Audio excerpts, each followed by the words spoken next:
Hey everybody, I'm Steve Moore. And I'm Mark Castleman.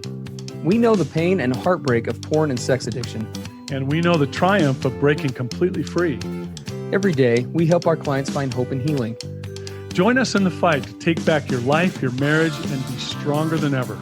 This is the PBSC Squared podcast.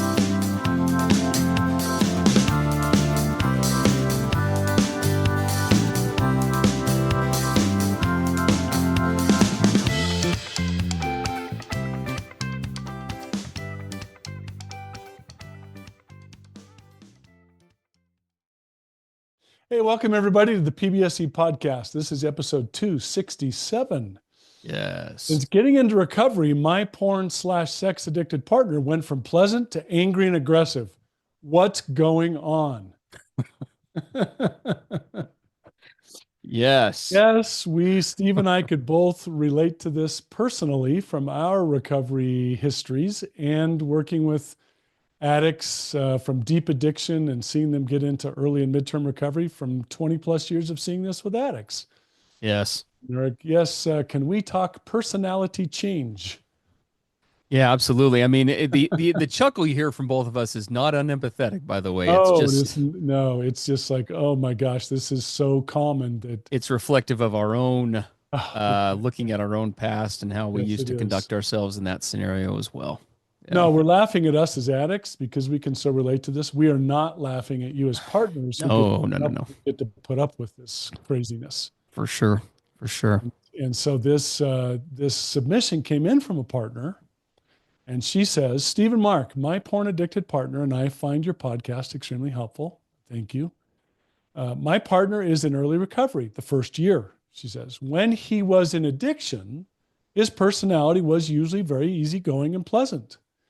He has become increasingly defensive during disagreements, and I'm having a difficult time feeling like rebuilding the relationship will be worthwhile. Is it a normal part of recovery for the addict to show their emotions in unhealthy ways or be so defensive? Do you have any advice for partners dealing with this type of unhelpful communication? Do you have any advice for addicts in recovery who are experiencing strongly defensive reactions when in communication with their betrayed partners?" Yeah, it's a great question. It is a really good question. It's one of those topics that Mark and we talk about, probably every couple of shows at least, but it's kind of in passing. We don't, I can't remember the last time we actually talked about this withdrawal period, because that's really what we're talking about here, right? Is withdrawals. It's withdrawals, and it's learning to meet life on entirely different terms than you ever have. Absolutely. Yeah.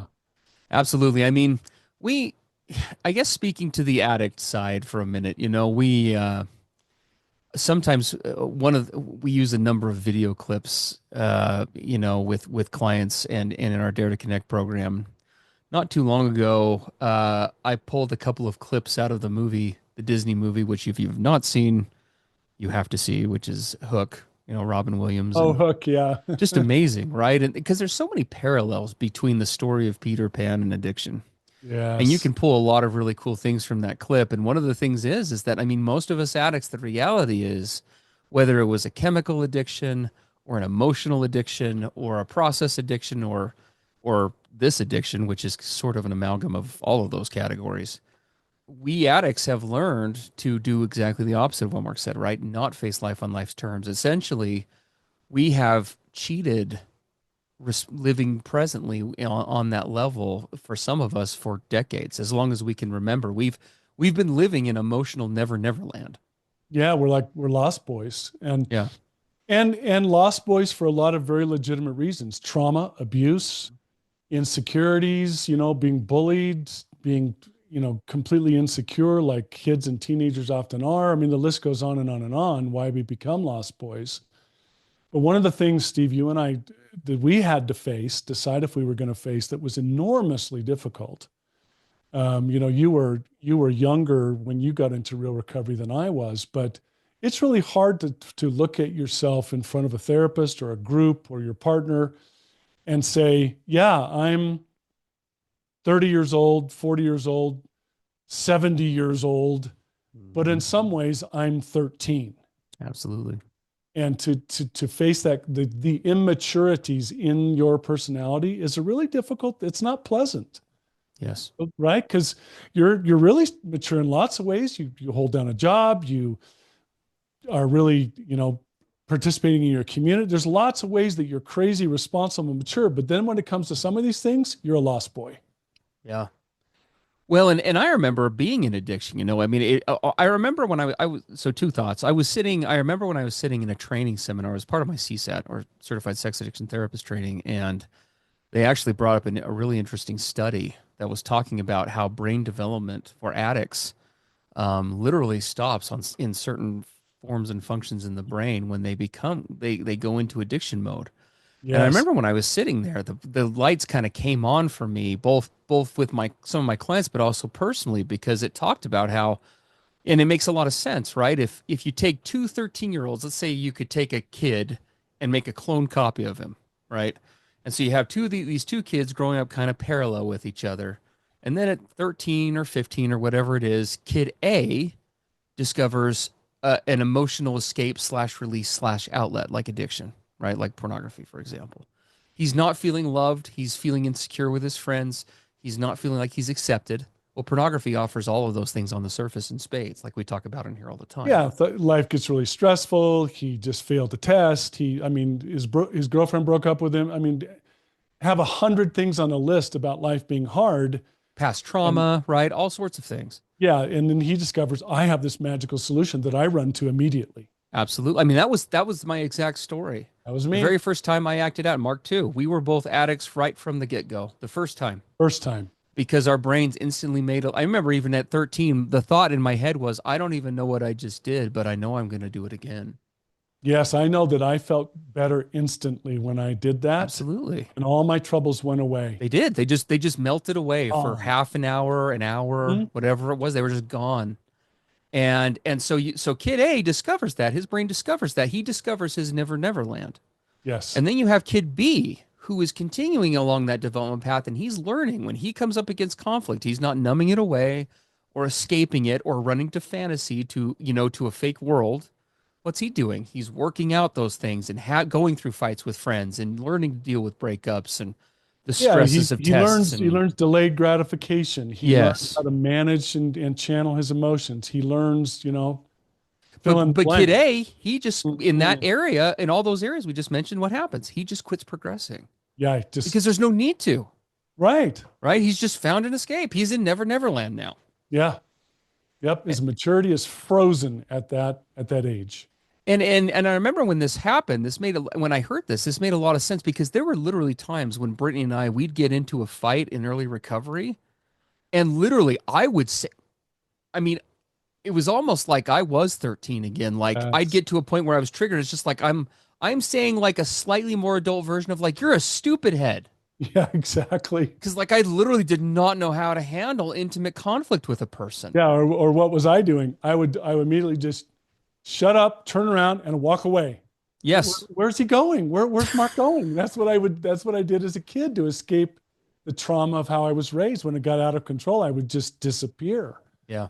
And Absolutely. that was the so-called quote coping strategy that I developed. For sure. I mean, and it made even more sense because how many times over the years, Mark, have we as clinicians and every therapist we've ever worked with over the years, we hear from spouses constantly still. In some way, one spouse put it perfectly. She said, I honestly do not understand this man I'm married to. He is a productive, capable member of society. In so many ways, he's a good dad. He owns his own business, right? Like he does all these things. But in these certain areas, it's like I am married to a 5-year-old. Exactly. Yeah. And that's not a slam. Like that's an No, actual, it's like confusion. that's an absolute like actual categorization of what's going Yeah. on. It's And so addicts in bewilderment. recovery are trying to play catch up, Yeah. And right? I told the story often when we got into really good recovery and my wife into healing and she gained her voice.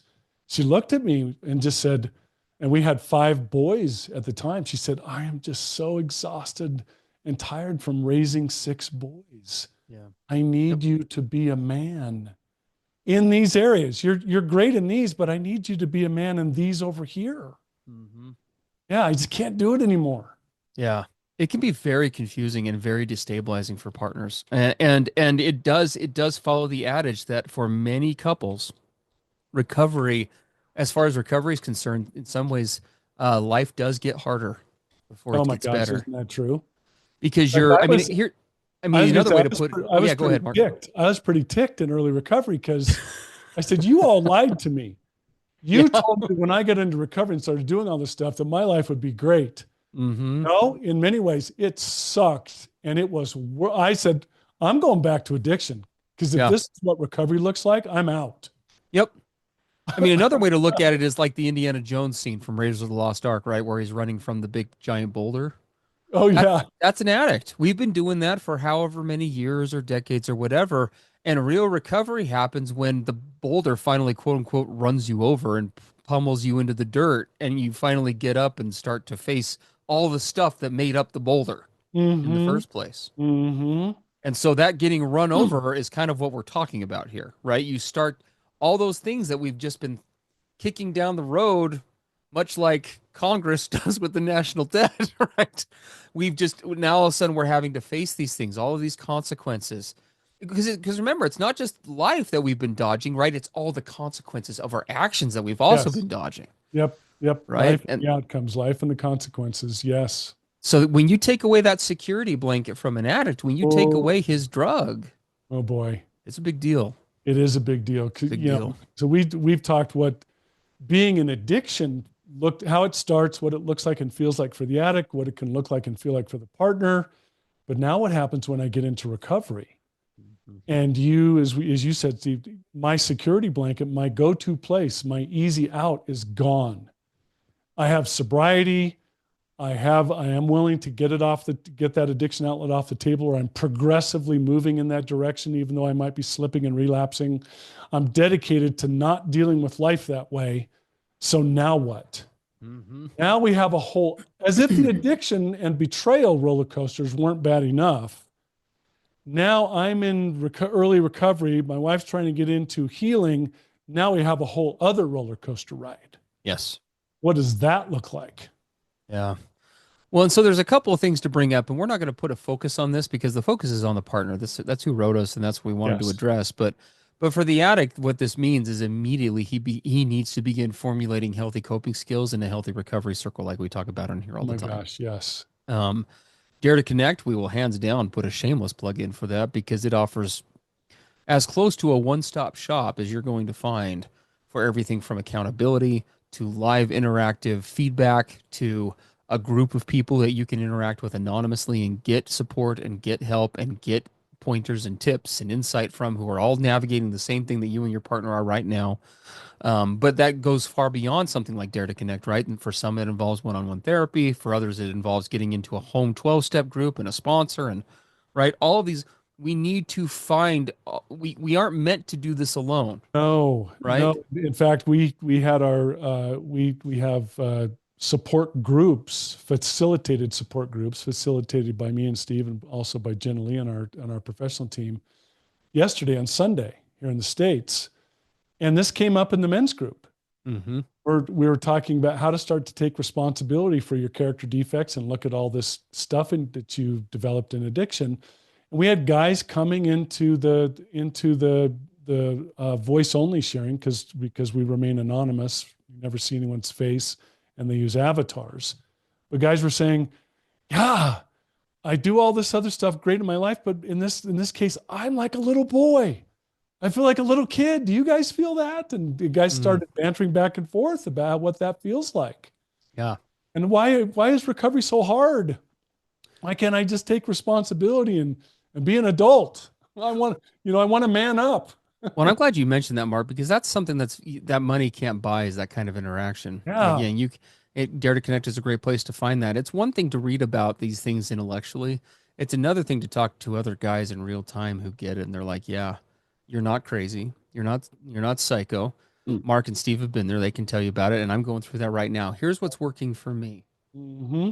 Right? I mean, that's the kind of help that is very hard to come by. So, anyway, that's what we would say to the addict. But yeah, as far as the partner goes, I mean, as crazy of a roller coaster as this for the addict, The only thing crazier is the passenger who got tied into the seat next to him, not consenting to any of this. Yes, the betrayed partner. Picture that roller coaster. Like he's on the one side, like I hate this, and she's the one over there. She got tied into the seat without even consenting, and she's like, "You think you hate this? I hate this 10 times more." Well, and look at the 1-2 punch for Right? betrayed partners. In a lot of cases, they didn't really know what was going on when he was in his full addiction mode during their whole marriage or whole relationship. So they're just now first discovering, oh, that's the bizarreness of his behaviors in the past. It was addiction that I didn't know about, or disclosure day comes, and now she finds out that this isn't the man that I thought I was married to at all.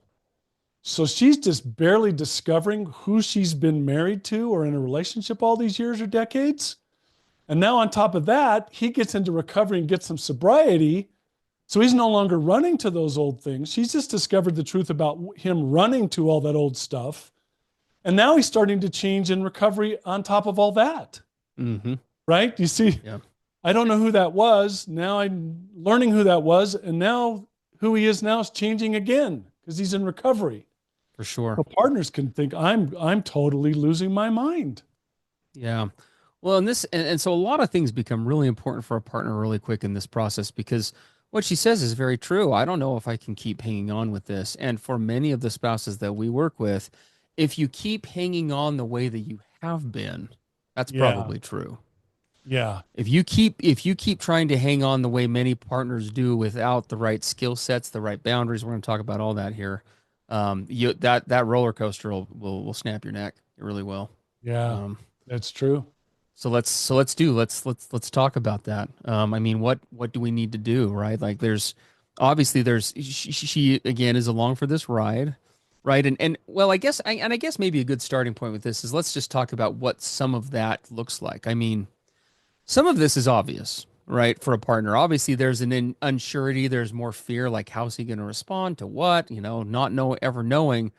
But there are other parts to this that only a partner going through this process is going to understand. So, a key point, my wife expressed this, and it was I guess you could call it a good discomfort. When I started to get in recovery and actually talk and dialogue with her, even though I was doing it in a pretty rudimentary way, but vulnerable way, even though it was a good uncomfortable, that was crazy uncomfortable for my wife, and I know it is for most partners. I mean, it's good that he's opening up to me, but on the other hand, holy crap, he's opening up to me. Like, what does that mean? Like, I've never, because Yeah. He's never partners in the done this past kind of before. were able to sadly kind of count on him stomping his feet and storming off, or in my case, slamming some doors, yelling and screaming for a minute and then disappearing, or, whatever. Well, now all of a sudden it's like, oh my gosh, we're going to dialogue about this. So, how do you handle that? Yeah.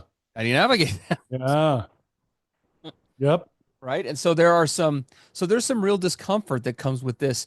Even when it's good discomfort, it's like we're moving to a good thing, but it's unknown for us. We've never done this as a couple, right? Yep. We haven't had vulnerable conversations, Steve and Mark, about, this topic or this topic or this topic. Yeah, and it's sloppy, and we're stumbling all over ourselves, and we don't know what good communication skills look like yet. We haven't developed the skills.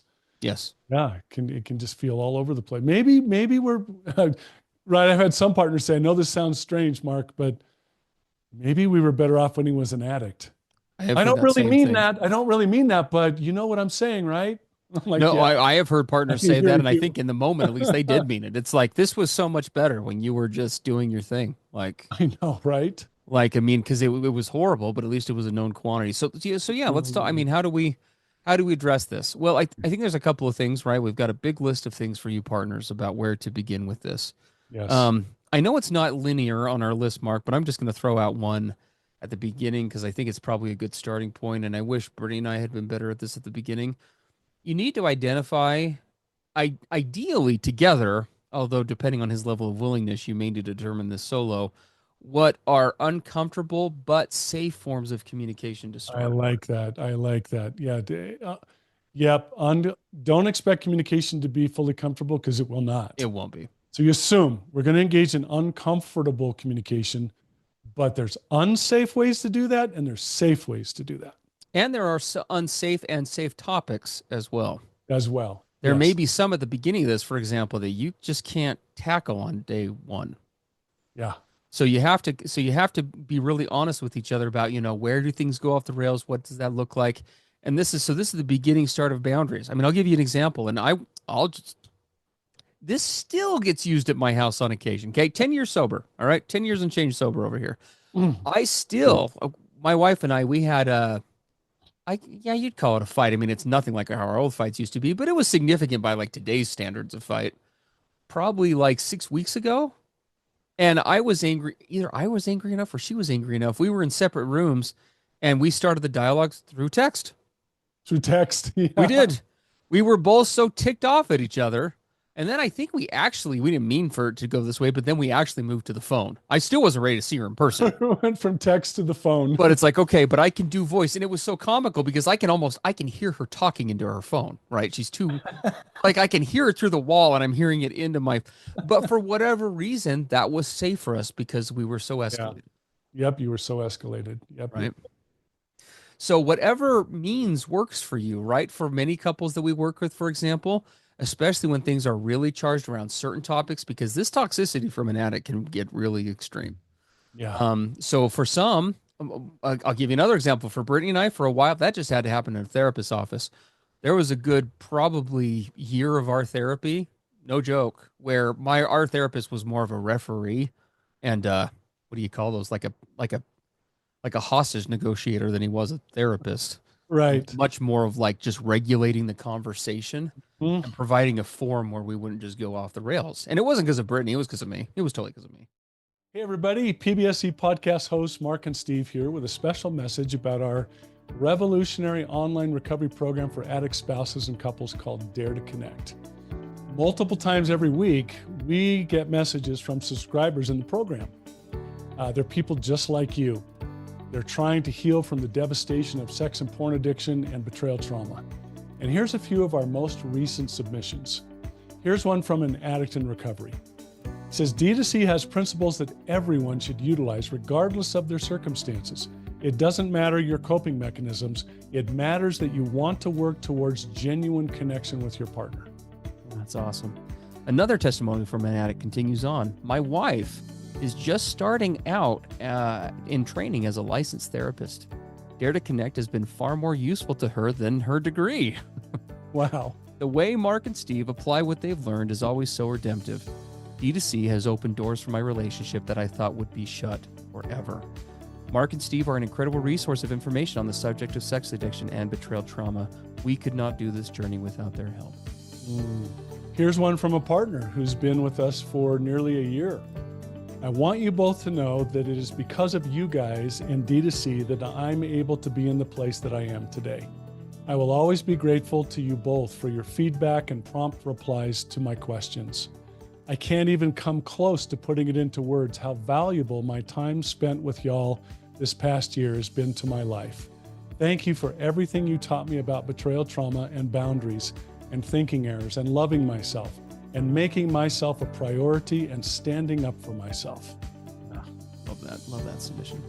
And then as we close out here today, guys, one more account from another addict in recovery. I wish I had a platform like this 14 years ago where I could have learned and done the hard work of recovery before I had done all this damage to myself and to my spouse. And to be candid with all of you, that's exactly why we created Dare to Connect. Mark and I found ourselves in that place. Messages like these and the others like them, they're what Dare to Connect really is all about, guys, and why Mark and I do what we do. Whether you're an addict or a partner of an addict, and no matter where you find yourself in the recovery process, Dare to Connect can take you to the next level. Don't wait another day to catapult your recovery forward. Today is your day for change. Visit us at daretoconnectnow.com to pick up your free 2-week trial of Dare to Connect today. And we have that kind of situation happen, for example, in our Dare to Connect program, where we have couples that are really wise and really coming together in a team effort. They'll say, you know what? That's a topic that we're going to send in to Mark and Steve. We're going to have them bring it up during one of their live sessions. Yeah. Because we don't think we're capable or it's not safe for us to try to hash that out by ourselves. It's interesting how many couples we work with in Dare to Connect who initially they cannot talk about the dynamic going on in their relationship on a given topic. But if we present it as a topic in the program, they can talk about the topic from a third party perspective and start to find cohesion there about it. Or we'll have couples that will tell us, we'll listen to your recorded session after the fact as a couple. Yes. We'll listen to the two of you go through that, and we'll pause the recording and use that as the thing that helps us to be able to start to talk to each other. What do you think about that, Bob? What do you think about what that crazy Steve guy just said? Yeah. You know, like that's sometimes we didn't plan it that way, to be honest, when we formed the Dare to Connect program. It's just one of the many additional benefits that have sprung up for people in it. Yeah. But Yep. but Yep. that's a great example, right? So that's where it's got to start. You have to be real with each other about, because as long as dialogue remains unsafe, you won't get anywhere. An unsafe environment is where fight, flight, freeze responses are triggered and people go off the rails, both the addict and the partner. Yep. And what do we have? Some, no, I was taught the way I grew up, you hash it out no matter how long it takes till it's 5 a.m. Yeah, don't go to bed angry.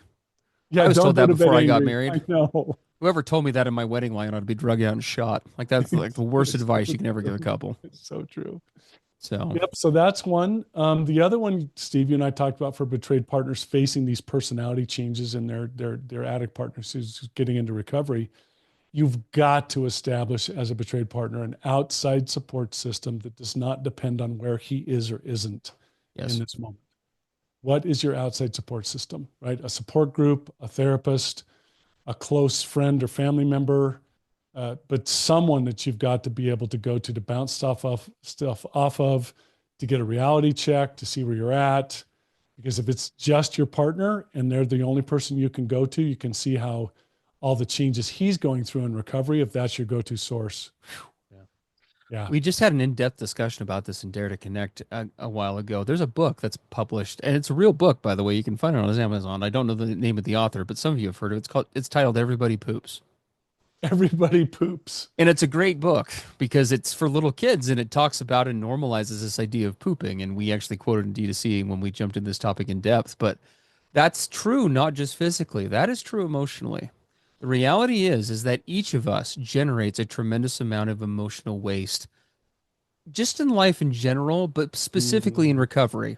Yes. As we process trauma, as we work through hard things, as we grieve past issues, as we take accountability, just like we do physically, we all generate that crap on a daily basis and it has to go somewhere. It does.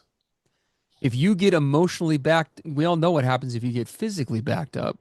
Emotionally, if you get backed up, that's when things really go south really fast. You have to, both addicts and partners, like Mark is saying, you have to have somewhere to dump that stuff. Yeah. And the Yep. reality is your partner is not going to be the safe person of that for that, particularly in the beginning for the vast majority of these conversations. Yeah. Now, So does that mean for all of you betrayed partners listening that you don't have a voice with your addict partners? absolutely not. Doesn't mean you learn to speak your truth, but you learn to do it in healthy but firm ways, we call it.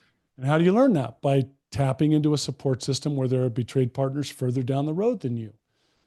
Bouncing it off a therapist, bouncing, right? Learning, I'm going to speak my truth, but I'm going to do it in a way that's not toxic, Mhm. right? And Yes. part of that then extends into now what? I'm also going to learn what are my authentic, genuine wants and needs as the betrayed partners in this relationship. What are those wants and needs? And how can I start to learn how to create and hold boundaries and outcomes around those wants and needs? Mm. Yep. Absolutely. I hope everybody hears what Mark is saying right there, right? We've got to, it's a balance, right? That waste that I'm talking about, that's all the crap that gets generated as a side result, right? Of processing through this hard stuff. So for example, let's say I'm a partner, because this is a partner who's writing us, right? And this is very common. Let's say you start an intimate dialogue with him, and he is actually seems to be, too much to your shock, actually hearing what you're saying this time. Well, the natural thing that happens for most partners at that stage is as authenticity begins authenticity, what starts to come up for you? Very much understandable, long stored pent up feelings of anger, Yep. frustration, Yep. resentment, whatever. Those feelings are all very normal and a part of the process.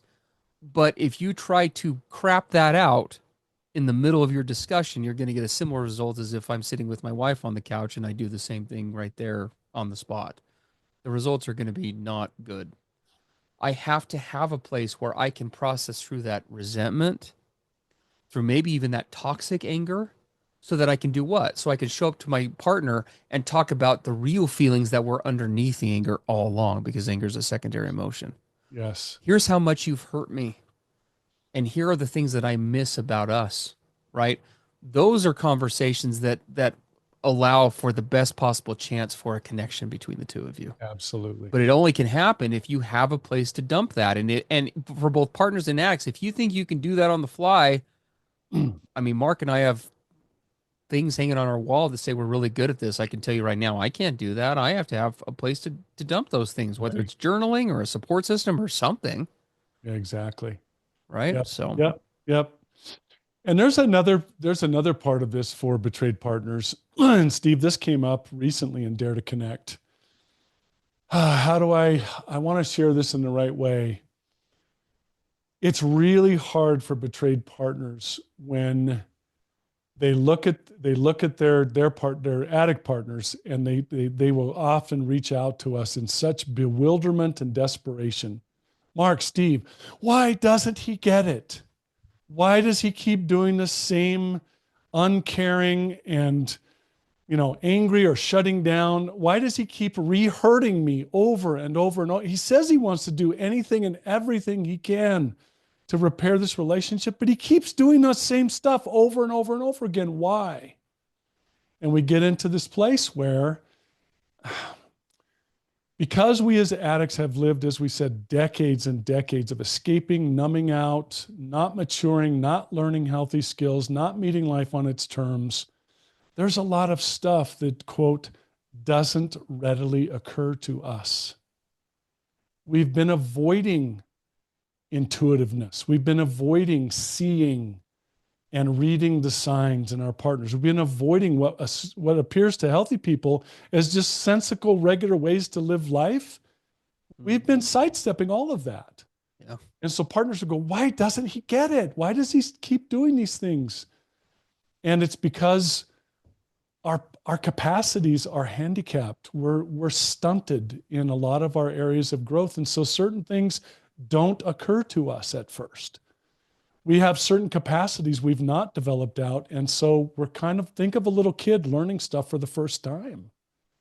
Now, the part that gets frustrating is we as addicts, what will we do with what I just said? I can just see certain addicts on listening to this podcast. There are excuses now for me not maturing, owning my stuff, being transparent, stopping my lying and gaslighting. Mark and Steve said that I just don't have the capacity. So we'll weaponize it. And so I'm hoping that any addicts listening won't weaponize what I'm saying, but we do have to face the fact that it takes time for us as addicts to learn how to do, in some cases, basic human stuff. Well, and to follow up with what Mark's saying, if you can't address something in the moment, practicing that awareness as an addict or as a partner, so be it. But here's the other side of that. It is on you then to figure out what is a safe forum for doing so. Yeah, what is a safe place to do so? We don't simply just say, again, like Mark said, selectively weaponize and say, well, Morgan Steve said, hey, I'm just trying to do safety, bro. I don't know what you're talking about. I'm just trying to be safe. No, No, no, we absolutely say, you know what? This venue doesn't work. What are your thoughts about meeting with a therapist? but it's important for betrayed partners to, and this is why you need outside support and help. What is realistic around his progress, around his timeframes? Yeah. What he should be expected to be aware of and not aware of, what he's capable of and not capable of. Mhm. What does that all look like? It's really, I know that's painful to hear, because you just want things to change and for him to stop hurting you. But what's realistic around that journey and that path? When as you start to map that, that's when we get into this whole side, because there are two, I guess you could say, quote unquote, sides to recovery from like a really global perspective. Not even recovery.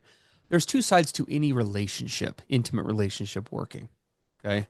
You have the love side, which is the lovey-dovey, feely, rom-com, notebook side everyone's really, really acquainted with. And then you have the side that people don't like to talk about as much because it's more uncomfortable and it's honestly kind of scary. And that's the compatibility side, Yes. right? And that takes lots of different forms. And when you're talking about recovery, What that means is because every spouse, for example, listening to this podcast right now is in a different place for a variety of different reasons. Some of you are in a place where it's like, I see the investment, I see his potential, I really want to work on this, I'm motivated. For others of you, it's like, if he relapses one more time, I'm out. That's it. Yeah, And we're not going to weigh into that today on the logistics of that, because if where you're at is where you're at, but that's one of the many aspects that determines this accountability piece, or not it accountability, is. excuse me, compatibility piece, Compatibility. Yeah. right? Yeah, because you as a betrayed partner, at the end of the day, you get to decide what is authentic for you and not. You have How to long, decide. yeah, you have to. How long you're willing to hang in and how long you're not. Yeah. What is compatible and what is not compatible. And for every addict, he has to decide, how far am I willing to go with this, right? Yeah, Am I willing to go to any cost? Am I willing to trust these two so- crazy, crazy therapists I hear on PBSE each week to get into Dare to Connect, to try something different, to do something to elevate this process from where am I willing to take that risk? And everyone has to make that decision. That's part of that's sort of the basics of what formulates that compatibility. As we say in D2C, love unfortunately is not enough all the time. it's not. Yeah, I mean, we could talk about what that really means, Yeah, right? If you truly love, but every betrayed partner listening, we hope that you're hearing us that your number one priority is not your relationship. it can Your be. number one priority as betrayed partners is learning and traveling your healthy path, your authentic path, your path going into your future, regardless of what he is doing or not doing. What does that look for you? My wife worded it this way when we got really healthy. She says, my healthy, my healthy, my healthy life, my healthy future, my vision of where I want to go, that train that I'm on is leaving the station, Mark. Mm-hmm. I will try to keep its pace at a reasonable speed so that you can run and jump on anytime you want to. But there will come a time where that train's gone too far ahead of you where you can't get on it. But I'm not waiting anymore. Mm. This is what my living healthy, joyful, happy life looks like. And that train's leaving the station. Yeah, Right? Every absolutely. betrayed partner needs to get to that place. Yeah, no, for sure. Well, we hope this gives you all a useful starting point, right, for looking at this. We know, as always, these issues are complicated. Not any one of these things that anyone ever submits to us can we tackle in totality on a podcast, No. nor can we address it on kind of a more at least semi-personalized level where you're interacting with us. If only there was a place where you could. Well, you could do all that. Guys, if you haven't checked out our Dare to Connect program for addict spouses and couples, we would lovingly but firmly invite you to do so. If you go to daretoconnectnow.com, we are offering a 2-week free trial for that. We would love to have you come and join literally the thousands of couples that have gone through our program at this point and have tried it out for themselves to see what works for them. Not any one program is right for any one person, but we find that what we offer at Dare to Connect is unique. And as far as economics and as far as potent recovery goes, you get the benefit and insight from two therapists from a wide range of experiences and demographics, the occasional input from two spouses in active long-term recovery. Brittany was on the program just last week, as well as the interaction, the engagement from all of our other members, live support, real-time answers to questions, our D2C Academy of advanced courses that is just growing like crazy. I mean, we're launching a new forum here soon. We have so many things going on in the program It's that we'd love to it's have you crazy. come Yeah, join it's us with. You amazing. can find out all the info on that and check that out again for 2 weeks risk free, with no obligation to be billed or charged at daretoconnectnow.com. Yep. And if you have questions for this podcast, you're just not quite ready to jump in yet, you can go to You're PBS. ready. Come on. Yeah, pbsepodcast.com. You'll notice when you go to pbsepodcast.com, it takes you to the Dare to Connect website. And you'll see at the top, the banner at the top says, looking for PBSE. You click it, go in there, and there's a contact form where you can send us questions. Yep, absolutely. Everybody, we love you. We appreciate you. Thank you for being here. Thank you for letting us into your heart and homes, as always, for a little bit of time each week as we all navigate this difficult, crazy recovery road together. We appreciate all you're doing. If we were to share with you the statistics about how many of you listen to this podcast versus how many ought to, given the statistics worldwide about pornography and sexual addiction related issues in intimate relationships, that puts you in a pretty elite group. So we appreciate you being here. Yeah, we do. All All right. right. Take care. And we will catch you next time on our next episode. Bye-bye. Everything expressed on the PBSE podcast are the opinions of the hosts and the participants and is for informational and educational purposes only. This podcast should not be considered mental health therapy or as a substitute thereof. It is strongly recommended that you seek out the clinical guidance of an individual qualified mental health professional. If you're experiencing thoughts of suicide, self-harm, or a desire to harm others, please dial 911 or go to your nearest emergency room.